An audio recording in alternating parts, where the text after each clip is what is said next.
Was that a lawful request? Yes. What law am I breaking by being here? You're filming car parks, cars in this car park. And what law is that? What law is that breaking? Trespassing. You need to leave. And what is trespass a criminal matter? Is it?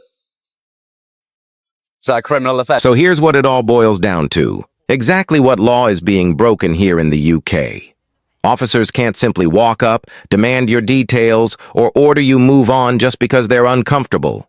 The law doesn't work on hunches. It works on legal authority. Civil trespass, not a crime. That is civil matter, not an instant ticket to handcuffs. The only time it crosses into police territory is if it escalates into something like aggravated trespass. And this situation isn't anywhere close. Here, the officer can't even name a lawful power to back her stance. Yet she's still pressing the issue. This is where people get shaken by confidence, not correctness. Know your rights, stand your ground, and don't let pressure or confusion rewrite the law in real time. My UK Rights Guide strips out the jargon, so anyone can navigate encounters like this with calm and certainty. See, it's funny because when you think I'm doing something illegal, you come and accost me, but you were too busy to deal with these sorts of things 2 minutes ago when I reported an officer committing offences. I can't deal. If an officer has committed an offence, I can't deal with that. It's not on my level. It needs to go to a sergeant or higher up. Or our PSD. Well, so why don't you take the details, report it to a sergeant, but you're quite happy to come and accost me, but you can't deal with matters? Why don't you go in the reception? I don't want to go into the reception. I'm quite happy here. If you want to discuss it, if you want someone to listen. I don't want to discuss it. I've discussed it. I walked away after they left. Walked away. We've left it. That's it. She's followed me and accosted me after we've had that discussion in a public area. This is a private car park. Right. Yeah, for vehicles. I walked through a footpath that had no signage, nothing saying no public access. It says no public right of way on the road sign for vehicles. A right of way applies to roads, not to pedestrian footpaths. There is a pedestrian footpath, no obstructions, no signage. This is a public area, whether it's private or public property. It's a public. The auditor's assessment here is spot on. No warning signs, no staff-only markers, no restricted area boards, not even a painted boundary line. In UK law, that setup allows the public to assume they're welcome to pass through. It's called the implied right of access. At the very worst, we're talking about civil trespass, a matter strictly between the property owner and the individual. That a conversation for solicitors, not a police investigation. This distinction matters because so often police presence makes people believe a crime has occurred when legally nothing to sort has happened. Difference. What do you want to do? What do you want to gain? Be left alone. Okay. Who are you two? Sorry, you've come in and joined the conversation. Sorry? No problem. Police officers. And what's your name and badge number? 89. 89? Yep. DC, PC, DS? 89. PC, 89. And yourself? I'm DC 424. DC 424. And you're both based here? Yeah. Yeah. But we're just saying, if you want, we can go over there, but we're just saying this is private property. This is a police car park. Okay. It's private property. So if you want to come back over there, by all means, we can Okay. go and try and sort out whatever your complaint is. But it's having it in our private property. We're not going to have that. So if you want to come over to the bit, the foyer, no problems at all. We can go and have a chat over there. But the foyer is private property as well. Yeah, but you can gain access. I can gain access to this. We've just been through that. We've just been through this. There's nothing for pedestrians. In the car park. Why not? Because it's a secure, and you could pose a security. Well, it's not secure, is it? If I've just managed to walk in here, it's not secure, is it? All right. You say secure, but it's not. What's your purpose for being on this car park? Because our concern is I'm making a video. It's a security breach that we're concerned about. So we're happy to talk to you, but while you're here, we've got concerns about security breach. This is where the logic begins to wobble. The claim, the auditor is a potential security risk. But security under the law isn't a gut feeling. It's supported by tangible, provable facts. If the location was genuinely sensitive, there would be visible physical barriers, lock gates, secure fencing, key card access. The reality, an open route where anyone can stroll in without challenge. That a hole in the planning and execution of site security, not an excuse to lean on a member of the public. The responsibility to secure the site lies with those in charge, not with civilians who legally walk into an open space. Do you have a warrant card or an ID card or something? You've given a call number. I've told you my call Thank number. you. Yeah. But your plane's closed, so I just want to see your warrant card as well. So I'm willing to listen to you. We're both willing to listen to you. and hear what you have to say. But No, because you're just going to fob me off with the same stuff that the two PCs have. Private car We don't know park. anything about what's going on. Okay, so I'll give you a quick synopsis. Do that over here, please, because we're not. If a police, so you're a DC, so you're a ranking officer. No, we're all the same all the rank. same. You just said DC. Yeah. We're all the It's same. all That's constable. detective constable. Yeah. Is that not a higher rank than a police No, constable? Is it not? Okay, it's just a different area. In that case, then I don't want to talk then. Don't worry. I'll talk to a sergeant if you get me a sergeant. We've got a sign to say. It's gated for a reason. Okay. So you see the no entry signs and that one. Like I said, private property, no public right of way. As we discussed, what right of way is, not public access. A right of way is relevant to roads.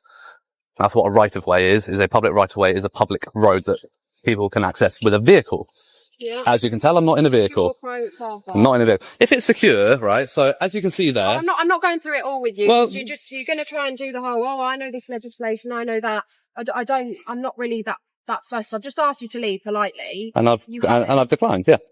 Cool. I just don't really see the point in you being here. Like, I don't know. I don't see the point in you being here either, but there we go. Right, this is my job. It's my job. I'm at work. It's my working place. Yeah, it's my place. This is my place of work right now as well. Oh, is it? Yeah. Hello, sir. Thank you. See, sensible, the most sensible person so far. Are you a sergeant? Yeah, I am. For my Thank you. Finally. Right. Okay. Well, we'll move away from the PCs because. Are we already standing over there so the cars can move around? Oh, well, the cars can move around. I mean, where's the car going to move? Here. It's fine. We've got plenty of room. Just asking if we can stand We've got over plenty of room. I just want to move away from the PCs, to be honest. I want to talk to you. I don't want to talk to them. So if you can come with me and if you want to talk to me away from the others, that's fine. What I'm saying, sir, is there's operational police vehicles just moving here. That's fine. I'm quite conscious of the road. I've managed to this have a conversation with you, but can we just do it there? I've managed this many years. I'll tell you what, after we finish talking, you want to stand back here for a second, we can we just talk over there? I'll tell you what. I'm not trying to be difficult. We can talk on the path here. My name's Pete, what's your name? Pete. Yes. And your collar number, Pete? My name's DS1446, Pete McGill. DS1446. Yes. Enter Detective Sergeant Pete McGill, and the atmosphere shifts instantly. This is what measure policing looks like. McGill listens, weighs the facts, and acknowledges the murky signage. He takes the time to explain where civil issues end and criminal jurisdiction begins. The difference is clear. Respect in tone, precision words, and a calm that diffuses tension. This isn't about surrendering authority. It's about exercising it wisely. McGill recognizes that unnecessary escalation can create more problems than it solves. A mark of professionalism that restores public confidence in a single conversation. Literally arrived and witnessed a police constable Yes. straight away. First thing, as soon as I get here, parked on the roundabout, Right. on the double yellows, Yeah. engine on, idling, Okay. on his mobile phone. Right. So I go and approach. Yeah. He winds his window. So I ask him quite bluntly. I say, "Afternoon. Is there a reason you're parked on double yellows with your engine on your mobile phone?" Yeah. Says, "I'm doing work. I'm waiting for a prisoner to come out." And I said, "Okay." I said, "Are you on the phone to emergency services?" Yeah. "Are you paying at a drive-through?" Okay. No, he just rolls his window up. Right. Okay. So you're saying you've seen an officer there, they've been sat there, Yep. idling it, right? Yeah, so idling's an offence. Yeah. Idling your vehicle. Being on your phone with the engine on, unless you're on the phone to 999, Yeah. or paying at a drive-through. Those are the exceptions to the new legislation. Yeah. Both offences. Notice McGill's approach. No interruptions. No jumping to conclusions. The auditor is documenting events as they happen, including small but telling breaches of conduct. Vehicles idling where they shouldn't. Phone use behind the wheel. These moments are easy to miss if no one is paying attention. That's the value of an audit. It's not about drama. It's about visibility. Even minor missteps carry weight when officers are expected to model the law they enforce. Observation is a tool for accountability, and without it, details slip quietly into the background. Did you introduce yourself? I didn't. I didn't know. And I'm not, no. What name would you like me to refer to you as? You don't have to give your name at all, but You can call me Sir or Power. You can call me Power. Yeah. Power. Yeah.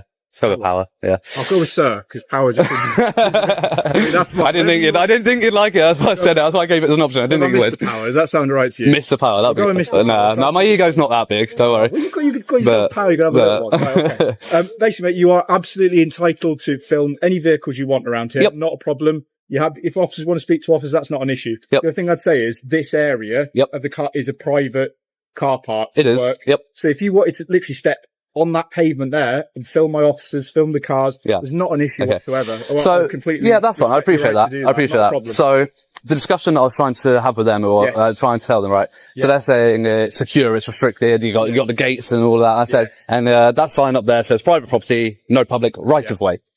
A right-of-way is a public road. Yes. Right? It's not a public pavement. A right-of-way is This is a private. Oh, yes. premises. Okay. But I'm getting to that bit. Okay. Bear with me.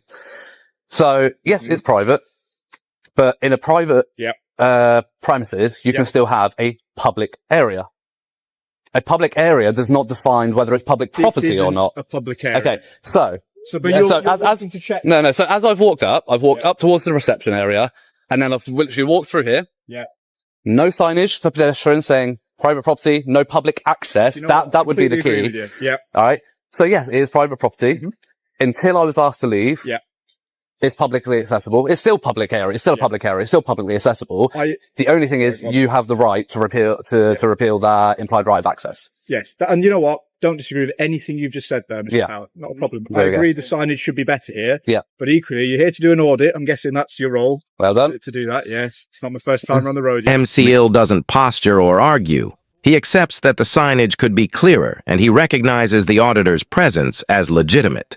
The way he processes a situation, listening, evaluating, responding without provocation, shows the kind of discretion that prevents flashpoints. It's understated, but it's powerful. One professional interaction like this can undo hours of negative perception created by earlier missteps. Other officers should be taking note. Know what you can and can't do. I've got an absolute issue. Anything you've described so far, I don't have a problem with. In terms of the officer, and if you've had an issue, if you filmed something, if you do want to make a complaint about that. I don't want to go through online. I was told a sergeant could deal with it. I've got his collar number. I've got his name. Right. I want to report that to you now. If you want to take down his details, and you can deal with it. Right. We can have a chat about whatever's happened there. But in terms of, you've raised a few things, haven't you? So right now, that implied consent of a sign is removed. So are we okay just standing over here now that that's been removed so we can talk? No, I'm still going to stay here. Okay, but what? I'm trying to be courteous to you. I know, and I appreciate that, and that's why I'm not being as belligerent with you. But I am going to stand firm on where I stand, on where I am standing, literally. But I don't understand why, if we've just covered that it's private premises and that implied right has been removed. Yeah. Because I agree, it isn't enough signage. So can you help me understand that rationale? Because at the end of the day, they were. Not a gentleman, I've not met him yet, but the ladies were so belligerent about it in the fact that I absolutely couldn't be here and absolutely was doing something wrong, especially the blonde officer. So I tried to raise the incident with the guy parked in his marked vehicle and doing all of that. Tried to raise it with her, was not interested, not her business because she's a response officer. Yeah. But then as soon as I come on here, she's got time to deal with that, but she can't deal with that. So, you see what I mean? That seems like favorability towards another police officer, the thick blue wall as we call it, standing behind the thin blue line, and not holding up her. No, I'm not saying you are, but she's not holding up her oath. Neither was the other gentleman I spoke to. But she's got plenty of time to come and deal with this apparently, but she doesn't have time to deal with that. What I can say is, if anyone has in any way talked to you and you felt it wasn't being courteous, I can only apologise for that, because ideally we don't want to have that kind of discourse. It's not even about the courtesy. You're a switched on bloke. You know exactly what you do with these audits. You understand that they're going to provoke a reaction in terms of a security response. That's going to happen, isn't it? Not always. I've been to plenty of places, plenty of police stations, headquarters, where they just leave me to it. Okay, but I'd imagine they would have spoke to you they would have said hello. They didn't say anything. No. Okay, well that might be because they didn't know. It's generally speaking. No. They see me. They might give a wave, but in a police station car park going around different cars, we'd usually stop to say, just as I've done with you, I'm not demanding your details. You don't have to give me them, as you bloody well know. Not trying to make your life in any way difficult. And in fact, I want to help enable you to do your audit and what you want to do. But as you've just explained, once that right has been revoked for the private premises, it's been revoked. Right. So the fact that you have been treated poorly, or you feel like someone's been rude to you, that doesn't change the fact that it's been revoked, does it? And it doesn't. But once it's been revoked, it becomes an issue of civil trespass, doesn't it? And you knew I was coming with it. You knew I was coming with it. You don't need to go down this. I'm trying to talk from a practical point of view. I know you're talking practically. I know you're talking practically. And we're stood in a disabled bay. I like to talk lawfully. Yes. Okay, so lawfully, I'm not committing any offences. You know, I know you haven't, I have, and you've requested that I leave, and I'm going to politely decline. I'm not going to be rude about it because, you may see it as rude that I'm declining in the first place, but I'm not going to be overly belligerent about it. I'm just going to say, here's the rare but golden moment. The auditor stands rooted in legal rights, and the sergeant engages with equal respect. No power games, no vague threats, no inflated authority, just plain constructive dialogue. It's a masterclass in how accountability functions best when both sides understand the boundaries and communicate within them. Without community audits, examples like this where the law, courtesy, and professionalism meet would rarely be seen, let alone recorded. As long as you understand that if you are to stay here in this moment and you are to stand in front of a car that's trying to leave and conduct police work, that could obviously be obstructing the officers. Oh, sure, I would never do that. No. Yeah. I've made it this many years, being fully aware of roads and emergency vehicles. You know, I've never been hit by a car yet. So how are we rating so far? How are we doing? We had a rough start by the sounds of it on your audit. Has it improved as we're going along? I'd say sorry, 2 seconds. Yeah, you've been better. Yeah, I must admit. Yeah, so well, it's a learning experience for me. We don't have this every day. No, it's good to see a sergeant leading by example. Yeah. Hopefully, the PCs and DCs do pick up on your example. I know you want a bit of a reaction. No. I'm not giving a reaction. I'm genuinely stating that I really hope that they pick up on how you've led by example here, and they take some lessons on how you've dealt with this and how you've been so professional, calm about it. You're going to make me blush. You can me like this. No, because you have, and you asked my name, but you didn't push it, so that's fine.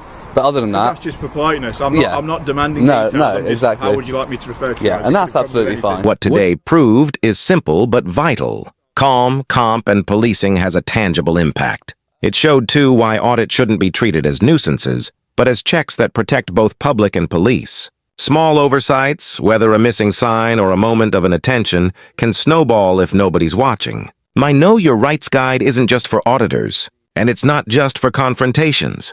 It's for anyone who values clarity over confusion and facts over assumptions. Knowledge and respect aren't rivals, they're partners. Stay informed, use it wisely, and you'll navigate these moments with confidence.